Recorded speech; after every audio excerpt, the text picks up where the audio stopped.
welcome back to another episode of Safari and Scales. I'm Jessica Hartman, one of the co-hosts, and in this episode, Savannah Ray and I sit down with Dan Thomas of Animal House Pets and Supplies. We are super excited to be talking with Dan, a young successful entrepreneur who shares with us what it's like to be running a business in today's crazy world. All right, I'm Savannah, and this is Jessica, and this is Safari and Scales. Oh, I put Scales first. We're here with the awesome Dan Thomas, owner of Animal House Pets and Supplies. Thank you for being here, Dan. Thanks for having me. So you're a really busy guy. You're moving things around. What's happened for 2022 for you so far? Well, majorly last year, not only did we start to move the Animal House store itself, but then on top of that, I have our cage company as well, and that we have been doing a lot of major stuff too. So we have a new shop with that and new stuff going on there. So lots of things going on for 2022. That's awesome. Are you still working on a lot of the custom lace? Oh. Sorry, go ahead. Are you still doing a lot of the breeding I know last time we talked, you were breeding, I can't remember, some snakes, I think, that you're excited about. There's a few snakes that I'm doing. I'm kind of all over the place. I have honestly a variety of different things. Majorly, I do Leachianus, Chipua. I have the Australian velvet geckos, which is the Odura genus. Those are kind of my major ones, but then I do also have a handful of other miscellaneous projects. I've got things like tokay geckos, Xerodactylodes. We do have snake-wise, we have Terrahumara boas. We have South American hognoses, and then a handful of other miscellaneous ones too. So lots of varying things.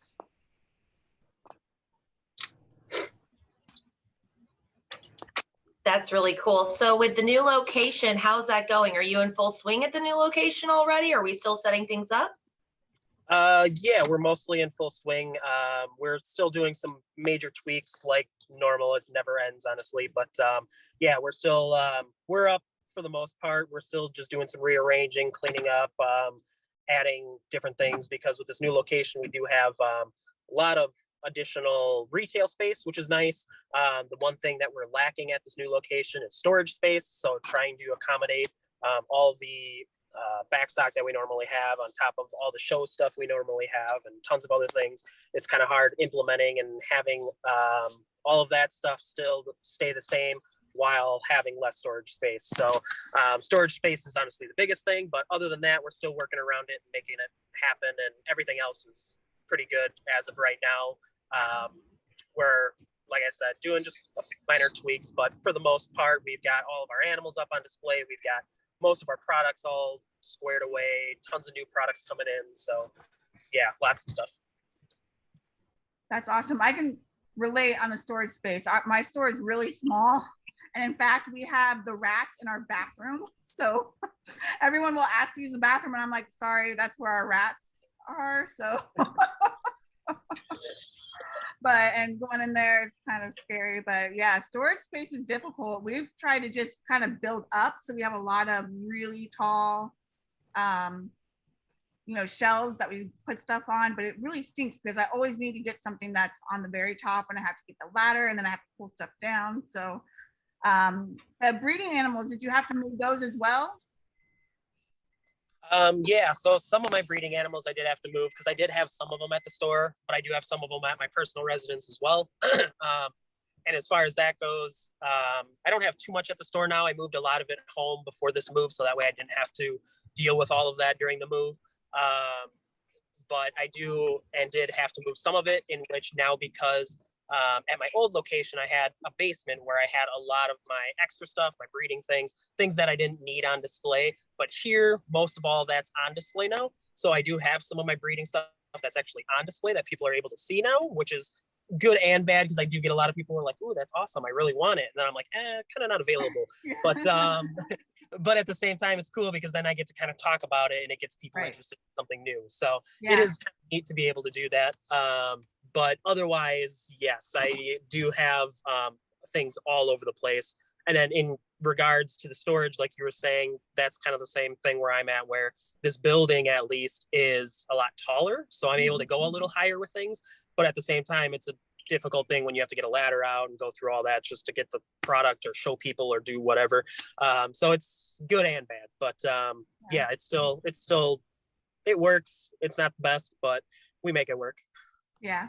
I like having the breeder animals. I keep some in my store too, because people get, like, I have one gargoyle gecko named Bronx, and whenever one of his babies become available, they sell immediately because everyone loves Bronx. So everyone wants a Bronx baby.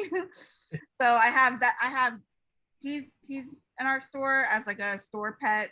And then we have a couple of my snakes that I breed. So people get to know the parents. I think I like doing it that way. But like you said, there are people who are like, oh, come on, everything's for sale. I'm like, not this one. Yeah, exactly. You get a lot of that, and it's good and bad. It has its ups and downs, but yeah, it is nice to be able to show those things because it does show people something where, especially animals that when they're babies, they don't really show too much. And so when they see the adult, they're like, oh, that's what it's going to look like. So then they get even more invested and interested in it. So it is cool to see that. And it does definitely help a lot having them on display. For sure. So how far away is your warehouse that you're producing the PVC enclosures from your retail store? So as far as that goes, it's only about a half hour away. So it's not too far. We do have a lot of customers who come in, and we do have some of those PVC cages in store where they're able to see them and then buy them and purchase them, obviously, or even make custom orders. And then we're able to let them know that, oh, you can pick it up here, you can pick it up at our warehouse, whatever you want to do. So it's kind of nice to be able to have a second location for people to pick that up, especially on a more regular basis versus the warehouse shop. We're not as consistent in being able to answer someone's messages during a regular business hour and have them come pick it up when they're ready. So it's nice to have a retail store that they're able to come pick it up at during normal business hours, and it's a little easier for them. So it's nice actually having both locations. Okay. How long have you been using the laser cutter on the PVC? Because that's always been an interest of me, because I've actually tried to cut PVC, and that's a near impossible task without splintering or getting out of alignment slightly. So how's it been working with that machine, and what's your experience with it so far? So as far as that goes, the CNC is definitely a big help, and it cuts down on a lot of different things. It definitely took a while for us to get used to and get used to actually using. But once we do have it, and once you're proficient in the software and being able to do it, it definitely made it easier for us. You're able to find out, if you have an issue going on, it's easier to just go into a software and change it versus having to, do something with a machine or something that you can still screw up yourself. So it's nice having the machine to do it. It's definitely a lot, but once you get going on it, it's actually very nice, and it actually helps create a lot less variation between certain things and being able to make things fit together nicer sometimes. So it's definitely, it's a lot, but at the same time, it definitely helps quite a bit. I bet. So you're doing custom enclosures. Are you shipping around the country? Because I know for a lot of people, it's difficult to find, larger enclosures.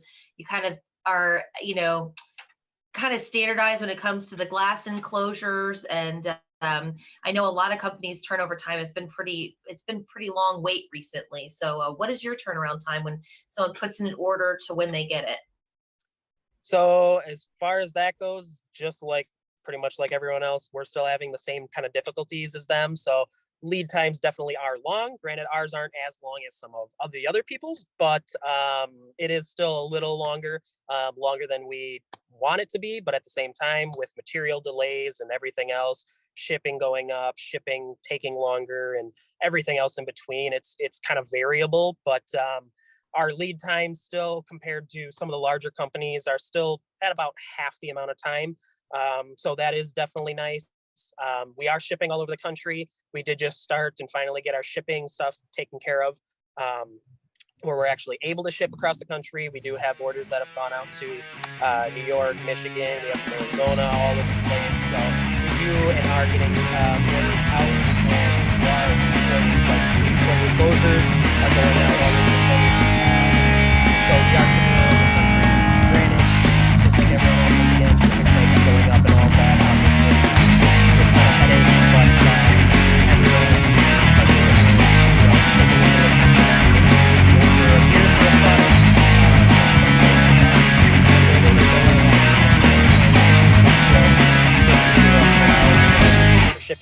times just to get it 6 months sooner. So we are still having some headaches with some of that, but it's working and we're still making it work. It's just taking a little bit longer, sadly. Understandably so. Jessica, do you have another question? I was just gonna say, you seem like you're so busy. How do you balance your personal life with your business life? Because I know Savannah and I have our hands like in so many things too. We want to pull our hair out. Do you feel that way? Do you feel overwhelmed with stuff? What do you like to do things personally, or is it all about the business at this point?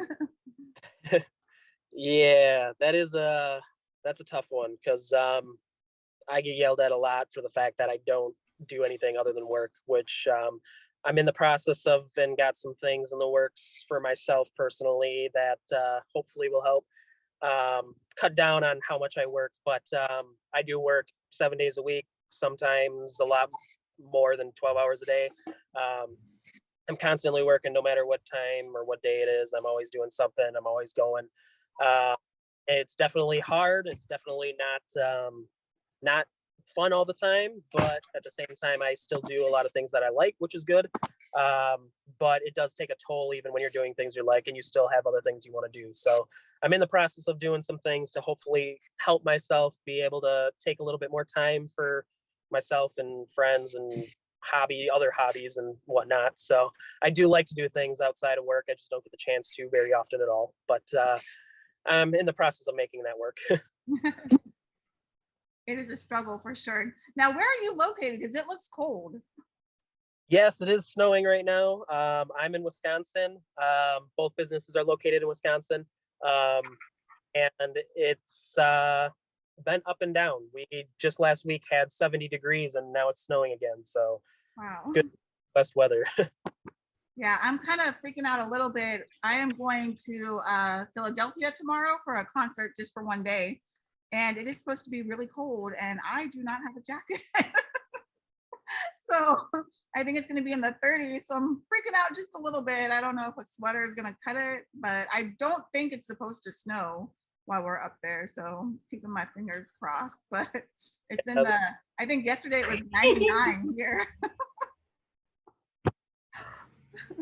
It's been hot. Yeah. That's funny. So you're a workaholic. Jessica's a workaholic. I'm a workaholic. And like you say, even if it's your passion project, it can still be tedious and draining. But you kind of bring it back around doing it, with what you say, with what you love. It makes it a little bit easier to deal with. Is there anything that you could tell your younger self? Like, is there a step you would have skipped? Is there, a step you would have added? What would you tell the younger Dan starting out in his reptile career that you think would be beneficial to you today?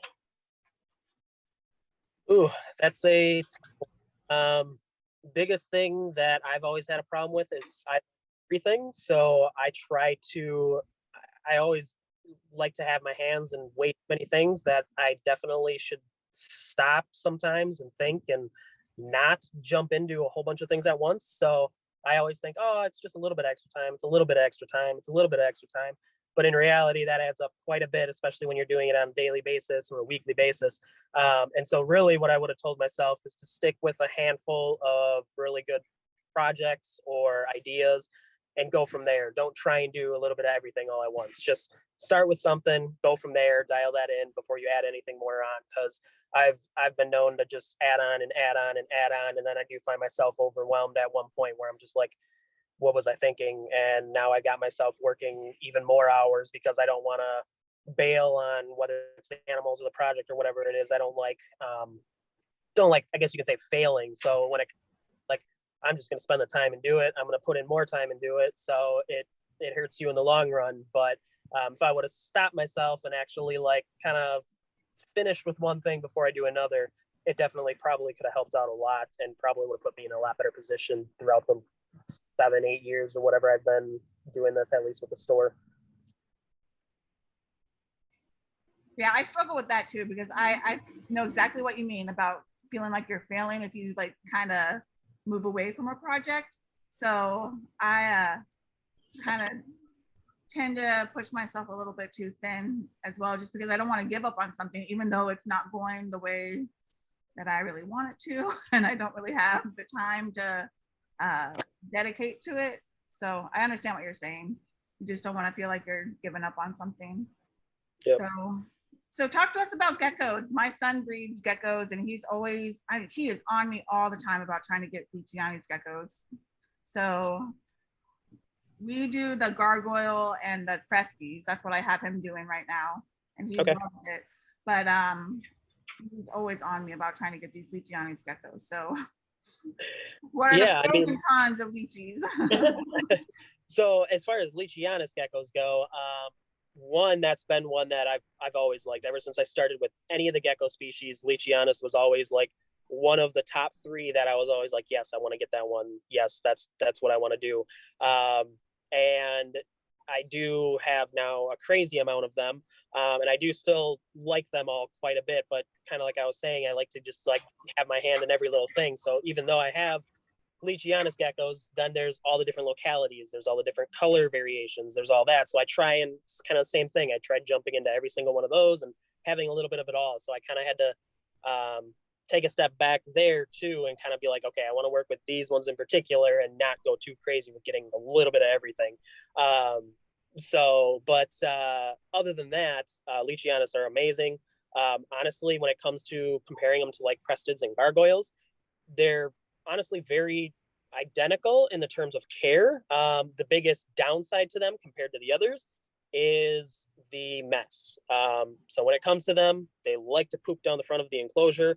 That's their signature thing, and the signature thing that Lichianis are known for is just pooping down the front of the enclosure. And that, especially for a neat freak like me, I can't stand it. I've had to learn to let it go and not clean it every single time, especially with as many of as I have.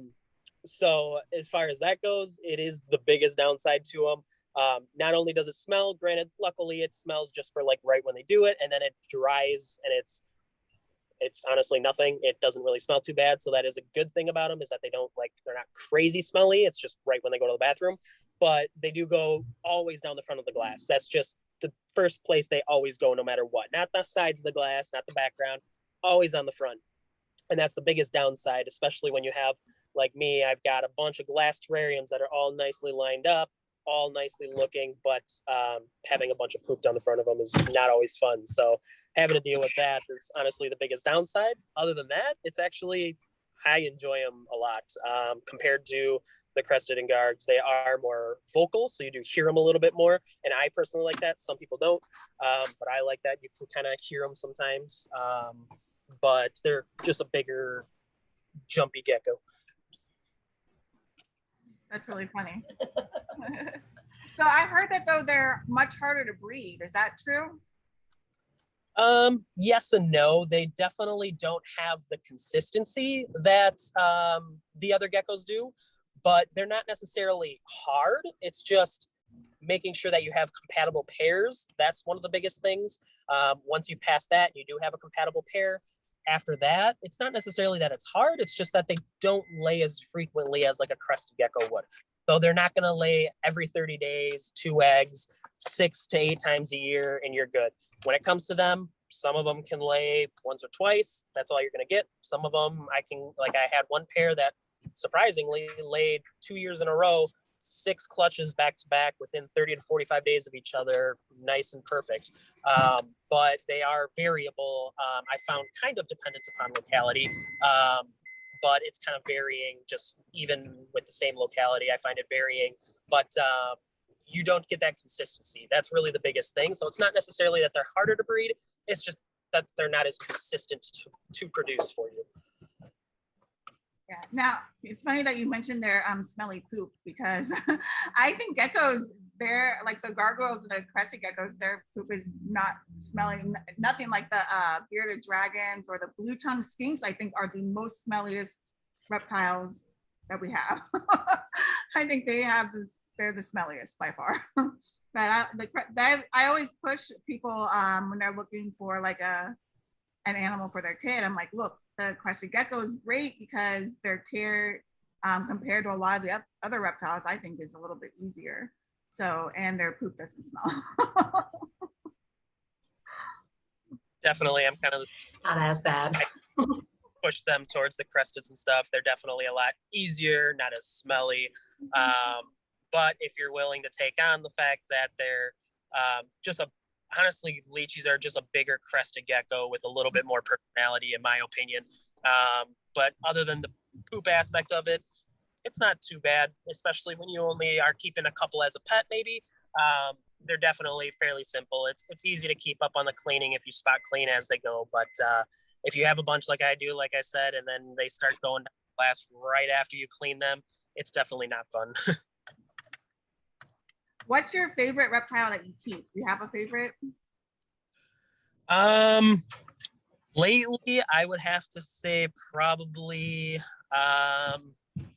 So I mean, I keep a whole bunch. I can't say that it's necessarily my favorite that I keep in general, but as of lately, just watching them and just being the time of the year that it is, I think the frilled dragons. I have Australian frilled dragons, and I keep them in my room with me. They're one of only a handful that I have right in my room with me, and they have been super active, super crazy, and just kind of all over the place. So I've been very I've been watching them a lot and interacting with them a lot more, and they are just so crazy all over the place, jumping all over. They take food like madmen, and it's been very very rewarding watching them and just interacting with them a little bit more than normal. So they've definitely been kind of a bigger joy as of lately compared to some of my others that I do get a lot of enjoyment, and I would consider a species I like more, but just the interaction with them recently has made them kind of jump up in how much I enjoy them. For sure. So I saw that you were offering us snails wholesale. What are you feeding snails Oh, that's to? funny. I was going to ask that same thing. So yes, I have a variety of snail species. Another thing that I have way too many of, although luckily I've kind of, my cousin helps me out at the shop a lot of the times, and she does awesome, and she's kind of on the back end of things, but she took a very big interest in the snails. And so she's been actually keeping all my snails and breeding all my snails for me, and she's been doing amazing with them. And we have so many species now. And I started getting a crazy, she's been doing so well with them that we have so many that I started feeding them off myself. And then now we've gotten way too many that I just have to start offering them up for other people because I do feed them to things like my frills. I do feed them to Cuban false chameleons that we have, blue tongue skinks. That's what I was interested in. Yep. I do have mine will love it. I used to breed snails and I don't have anymore, so I'll definitely get in touch with you about snails. Yeah, I have a caiman lizard, like a little demon caiman lizard. She's so sassy. She hates my guts, but that's their primary diet are snails. Yep. So when I saw that, I was like, ooh. Exactly. Yeah, I've got a friend with the caimans now too, and I know a bunch of people that definitely could use them for a lot of these animals. That it's a good part of their diet. So, but yeah, when it comes to them, I've got a variety of animals that'll feed them. Even animals that don't normally take them regularly in the wild or whatever, I still give them to them as a treat here and there, like the frilled dragons. It's not a big part of their diet at all, but just as a treat here and there, it's a good addition to their diet. So I do it with a few different animals. But yeah, I give them to a whole wide range of animals, whether it's animals I personally keep or animals at the store. When they're at the store, I don't like to just give them, like most pet stores, just only crickets and nothing but crickets. I like to offer that varied diet too. So I do offer it to our blue tongues in the store and a variety of others. So I try and give it to anything that can take them in some regard. Now, I don't know if you know this, but I am a snail expert according to our local news station. They asked me earlier this week, they called me and gave me 15 minutes to talk about some invasive snail species that we have here. So I said, didn't think ever in my life would I be referred to as a snail special or expert, but hey, I've been called worse. So that's interesting. Yeah. Our invasive apple snails here in Florida. Yep. We can't have African land snails here either. We're not allowed to have any snails in Florida. Yeah, that's the side. As much as Florida's an awesome place to keep reptiles, still a downside given the fact that a lot of the species can become invasive there. So that stinks, sadly, with a lot of the snails. Yeah, we're facing some really crazy legislation, some new laws that are passing. So does Wisconsin have anything that you're not allowed to keep, or what are your guys? As far as that goes, luckily Wisconsin is probably one of the most lenient when it comes to any animal laws. We don't have anything too crazy that we can't keep. I mean, there's certain counties that have limits for things, but other than that, as a whole, Wisconsin actually doesn't have much of anything against reptiles or other animals. I mean, for whatever reason, we can keep kangaroos, and Oh wow! I don't think that's a good idea, but I mean, I guess we can. But yeah, sadly, I know a lot of other places are facing a lot of bad legislation on top of just the country as a whole. But yeah, Wisconsin doesn't have anything too crazy, but I'm always pushing for helping other places because Wisconsin may follow suit if other places start doing it. So yeah, when it comes to places like that, it's always good to keep an eye on it, whether it affects you or not right away. For sure. So what are your favorite, I guess the pros and cons of when living in Wisconsin are it's snowing in April and you don't have terrible legislation. That's always nice. Now here in Florida, I don't have to have any issue, or I don't have to have any kind of heating requirements for crested geckos. If anything, I just have to worry about if we have a power outage and it's too hot outside that it might get too hot for them. What are things that you do to ensure with power outages, generators, and things like that? What's backup for you, and how do you keep your animals temperature controlled? So as far as that goes, definitely one of the biggest things being in Wisconsin that's nice to have as a backup, depending on where you are and what you keep. Generator is definitely a big one because here usually we don't have to worry too much about excessive heat. Luckily, actually, at our old store location, we did have some summer days where our air conditioning went out on us. It was not fun by any means. And we had to work on not only putting fans in there, but moving a bunch of stuff downstairs where it stayed cooler.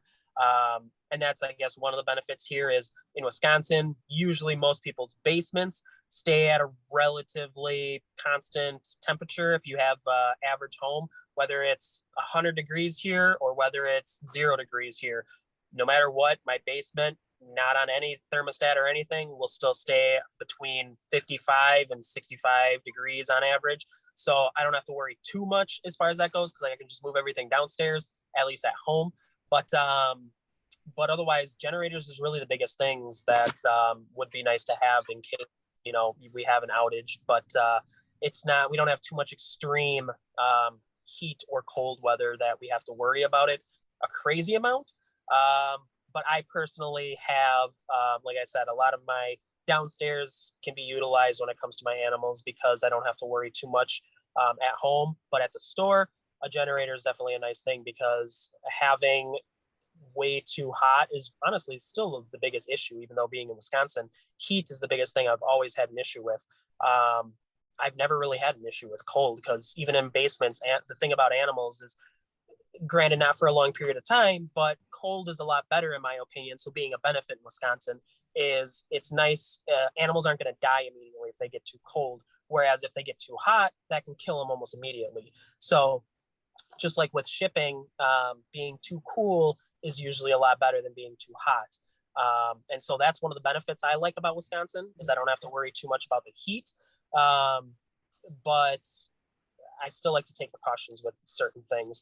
And I still like to have a backup plan with certain things as well. But I mean, yeah, being here, I like the cold, so I don't mind the cold. But for the animals, I find the cold is a lot easier to work with than heat. Only downside here is we don't get to keep animals outside year round. So that's a downside that I really wish I had. Now we talked a lot about the reptiles, but I keep seeing your tattoo on your hand. Are you into the tarantulas too? Yes, I do have a variety of tarantulas myself. I do enjoy the tarantulas quite a bit, although, like I said about something I wish I would have told myself and not jumping into everything. I started jumping into tarantulas as well, but quickly told myself not to do that. And so I only have a handful that I keep kind of as pets. And I don't have any intentions or future breeding projects per se, but I just like keeping them myself. So yeah, I do thoroughly enjoy them as much as I love to get into breeding them. I made sure that I told myself not to go too crazy and jump into that also. What But kind do you keep? yeah, I keep a variety, honestly. It's just more so just color is one of the biggest things. So I have like your standard P Metallica. I had the T Seldonia, which is the Brazilian jewel that everyone's going crazy for. But there's also some that I like the contrast more of. So some of the pokey species that are like blacks and silvers and whites that are kind of all on top of each other with little hints of yellows. It's just that contrast that I really like. So I've got the P. regalis, which has a lot of that contrast. And then I also have your standard, like a Brazilian black, just that big black tarantula. Just your Those are my favorite. Yeah. Yeah, what you think of when you think of tarantula is just a big black tarantula, and I like that about them. Brazilian blacks also being a mellow species. It's something I'm able to show people on my hand and be like, it's really not that bad. So it's an animal that I'm able to kind of like show people and be one that can kind of turn the stigma away from them being super negative all the time. So I like that aspect too with keeping the Brazilian black. But I also have my other favorite, which is the Belfori, the communal guys. Just something about a whole communal of tarantulas has always been enticing. Those guys I really like to keep. How many do you have in your colony? So right now I only have 4. As much as in the future, when I have the space, I really want to literally just get an entire sack of Belfori, put them in a 40-gallon tank, and just deck it out and let them all just go in there. It would just be awesome to see that. And I've seen a few people doing it a lot more recently, and it just makes me want to do it even more. So. All right, Dan, so There's a really killer video out right now. Sorry. Did you see the new one? They had a ton of them everywhere. And I don't know who posted it, but they were saying they rarely get egg sacs out of there. The egg sacs are usually eaten, but yeah, they're really cool. I definitely want to get a group of those. That's my next tarantulas. Sorry, Jessica. No, I was just going to say, Dan, tell us about any plans that you have for Animal House coming up in the near future. I don't have anything too crazy going on. I do have one thing in the works that I can't kind of disclose at the moment, just until things are finalized. But I will have some news about Animal House in the next couple months. Positive and negative, depending on how you look at it, but a really good thing, I think, for the store. And other than that, though, there's nothing really too big with the store. I've been kind of just making sure that we keep to the same stuff like usual with all the issues going on around the world as far as supply issues and demand for everything and all of that. I've just been kind of trying to stay consistent with making sure that we have the variety for everyone, we have the food for everyone, we have, the unique things every single time you come in. So I've been trying to make sure to just make the store nice and solid, keep it stocked as much as we can given all the issues, and really just being that we just moved, trying to make sure that we have the store down and doing well before taking on anything additional big wise. But in the next couple months, there will be a few things that will be happening, some small changes. All right, Dan, well, it was so great talking to you, and we really appreciate you coming on. It's always so much fun speaking with you and hearing about your different animals. We'll have to have you on again and talk a little bit more about some of your breeding, because that's what I'm interested in hearing about, especially your snakes that you're breeding. Yeah, definitely. I'd definitely be happy to join.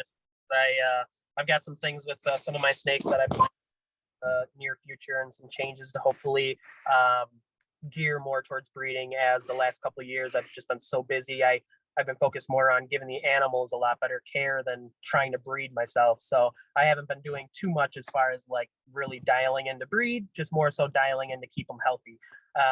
So hopefully this year is when I start focusing more back towards breeding and being able to produce a few newer things that I haven't in the past. That's awesome. Well, thank you again, and stay warm, and we're gonna stay cool. Definitely. All right. Thanks for having me on again.